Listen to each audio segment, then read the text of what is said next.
اچھا، یہ جو اخلاق ہیں، اچھے اخلاق بھی اللہ رب العزت کی عطا ہے۔ نبی رحمت صلی اللہ علیہ وسلم کی حدیث پاک ہے، ان اللہ قسم بینکم اخلاقکم کما قسم ارزاقکم۔ اللہ رب العزت نے تمہارے اخلاق کو بھی ویسے ہی تقسیم فرمایا ہے جیسے تمہارا رزق تقسیم کیا ہے۔ اللہ رب العزت کی یہ تقسیم ہے، جسے چاہے زیادہ عطا کر دے، جسے چاہے کم عطا کر دے۔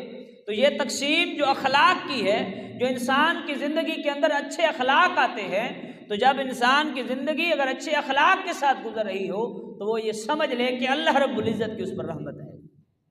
تو ارشاد میں جیسے اللہ رزق کو تقسیم کرتا ہے ویسے تمہارے اخلاق کو بھی تقسیم کرتا ہے۔ اور اللہ رب العزت کے محبوب علیہ السلام نے اسی حدیث کے اندر ارشاد فرمایا کہ اللہ رب العزت یہ دنیا کا مال ہے، یہ دنیا کا مال و دولت، یہ جسے پسند کرے اسے بھی دیتا ہے اور جسے پسند نہ کرے اسے بھی دیتا ہے۔